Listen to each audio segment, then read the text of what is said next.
नमस्कार दोस्तों।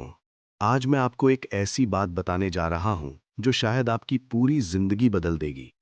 अगर मैं कहूं कि आपकी सैलरी चाहे 10,000 हो या 10 लाख, अगर आप एक चीज नहीं सीखते तो आप हमेशा परेशान रहेंगे। तो क्या आप विश्वास करेंगे? इसलिए प्लीज इस वीडियो को बीच में छोड़कर मत जाइए, क्योंकि आखिर में मैं एक ऐसा फॉर्मूला बताऊंगा जो आपकी फाइनेंशियल प्रॉब्लम्स को हमेशा के लिए खत्म कर सकता है। अब सबसे पहले मैं आपसे एक सवाल पूछना चाहता हूं। क्या आपने कभी सोचा है कि पैसा कमाना मुश्किल है या पैसा संभालना मुश्किल है? ज्यादातर लोग कहेंगे कि पैसा कमाना मुश्किल है, लेकिन मैं आपको बता दूं कि यह पूरी तरह सच नहीं है।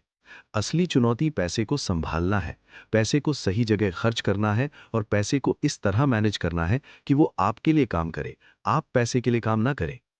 मैंने अपनी ज़िंदगी में बहुत से लोगों को देखा है जो महीने में अच्छी खासी सैलरी कमाते हैं, लेकिन महीने की 25 तारीख आते आते उनकी जेब खाली हो जाती है। उन्हें समझ नहीं आता कि पैसा गया कहाँ, और फिर वही पुरानी कहानी शुरू होती है। दोस्तों से उधार लेना, क्रेडिट कार्ड का बिल बढ़ते जाना और फिर अगली सैलरी का इंतजार करना। ये एक ऐसा चक्र है जिसमें लोग फंस जाते हैं और पूरी ज़िंदगी इसी में निकल जाती है। मैंने अपनी ज़िंदगी में कुछ ऐसे प्रिंसिपल्स अप्लाई किए हैं जिनसे मेरी फाइनेंशियल कंडीशन बेहतर हुई है, और आज मैं वही बातें आपके साथ शेयर करने वाला हूं। सबसे पहली और सबसे ज़रूरी बात, आपको ये समझना होगा कि पैसा सिर्फ कमाने के लिए नहीं है, बल्कि उसे बचाने, बढ़ाने और सही जगह इस्तेमाल करने के लिए है। जब सैलरी आती है तो हम बहुत एक्साइटेड हो जाते हैं। नए कपड़े, नया फ़ोन, बाहर खाना, दोस्तों को पार्टी देना, और पता ही नहीं चलता कि पैसा कब खत्म हो गया। ये सबके साथ होता है, खासकर जब आप पहली बार पैसा कमाना शुरू करते हैं। लेकिन यहीं पर सबसे बड़ी गलती होती है। आप ये भूल जाते हैं कि पैसा आपके पास अभी है, इसका मतलब ये नहीं कि हमेशा रहेगा। कल को अगर कोई इमरजेंसी आ जाए, कोई मेडिकल प्रॉब्लम हो जाए या नौकरी चली जाए तो क्या होगा? इसलिए पैसे को संभालना सीखना बेहद ज़रूरी है।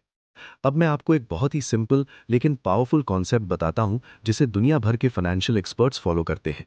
यह है 50-30-20 रूल। मतलब जब भी आपको सैलरी मिले, उसमें से 50% अपनी ज़रूरतों पर खर्च करो, 30% अपनी चाहतों पर और 20% बचत या निवेश में लगाओ। अब ज़रूरत और चाहत में फ़र्क समझना बहुत ज़रूरी है। ज़रूरतें वो हैं जिनके बिना आप नहीं रह सकते, जैसे किराया, राशन, बिजली का बिल, ट्रांसपोर्ट। और चाहतें वो हैं जिनके बिना आप रह सकते हैं, लेकिन वो आपकी लाइफ को थोड़ा बेहतर बनाती हैं, जैसे मूवी देखना, बाहर खाना, नए कपड़े या गैजेट्स खरीदना। यहीं पर ज़्यादातर लोग गलती करते हैं। वो अपनी चाहतों को ज़रूरत समझ बैठते हैं। उन्हें लगता है कि नया आईफोन खरीदना ज़रूरी है, जबकि उनका पुराना फ़ोन अभी भी ठीक से काम कर रहा है। उन्हें लगता है कि हर वीकेंड पर महंगे रेस्टोरेंट में खाना ज़रूरी है, लेकिन यही वो चीज़ें हैं जो आपको फाइनेंशियली कमज़ोर बनाती हैं। मैं ये नहीं कह रहा कि आप अपनी चाहतों पर बिल्कुल खर्च मत करो, लेकिन एक लिमिट बनाओ। अपनी इनकम का सिर्फ 30% चाहतों पर खर्च करो और बाकी को सीरियसली मैनेज करो। अब बात आती है बचत की।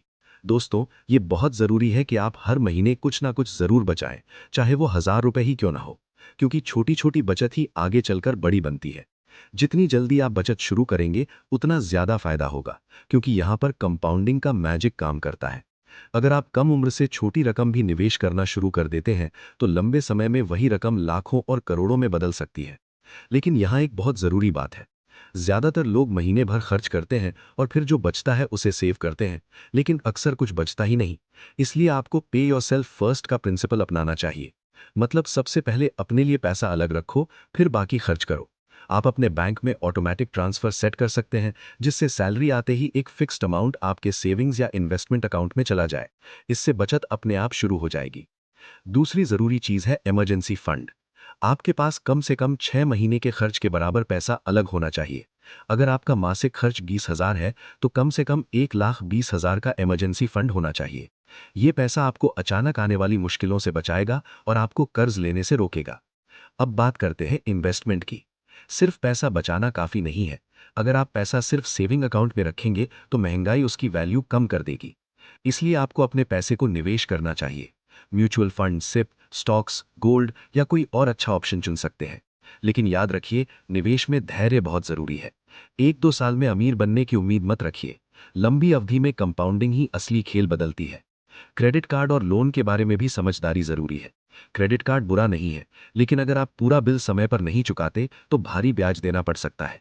कोशिश करें कि कभी भी मिनिमम पेमेंट पर ना जाएं। और लोन लेते समय ध्यान रखें कि आपकी ईएमआई आपकी इनकम के 40% से ज़्यादा ना हो। अब कुछ डेली लाइफ की छोटी लेकिन जरूरी बातें। हर महीने बजट बनाइए, अपने खर्च लिखिए, इम्पल्स बाइंग से बचिए। कोई चीज खरीदने से पहले खुद से पूछिए, क्या सच में इसकी जरूरत है? 24 घंटे का नियम अपनाइए। अगर 24 घंटे बाद भी लगे कि जरूरत है, तब खरीदिए। सेल और डिस्काउंट के चक्कर में मत पड़िए। अगर जरूरत नहीं है तो 90% डिस्काउंट भी महंगा है। खाने पर होने वाले खर्च को कंट्रोल कीजिए। घर का खाना खाइए, फूड डिलीवरी कम कीजिए। सब्सक्रिप्शन सर्विसेज को रिव्यू कीजिए और जो इस्तेमाल में नहीं है उन्हें बंद कर दीजिए। अपनी हेल्थ का ध्यान रखिए, क्योंकि मेडिकल खर्च आपकी पूरी सेविंग खत्म कर सकता है। हेल्थ इंश्योरेंस जरूर लीजिए। फाइनेंशियल गोल्स सेट कीजिए। शॉर्ट टर्म, मीडियम टर्म और लॉन्ग टर्म गोल्स बनाइए। हर गोल के लिए अलग सेविंग प्लान रखिए।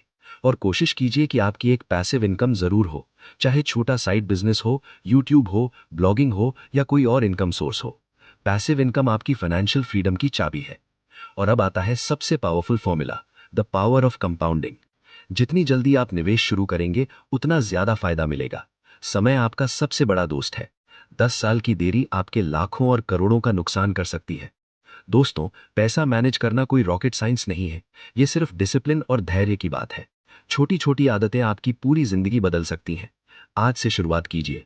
छोटी शुरुआत कीजिए, लेकिन कीजिए जरूर। अगर आपको ये वीडियो पसंद आया हो तो इसे लाइक करें, शेयर करें और चैनल को सब्सक्राइब करना ना भूलें। कमेंट में बताइए कि आप आज से कौन सी आदत अपनाने वाले हैं। मिलते हैं अगले वीडियो में। धन्यवाद।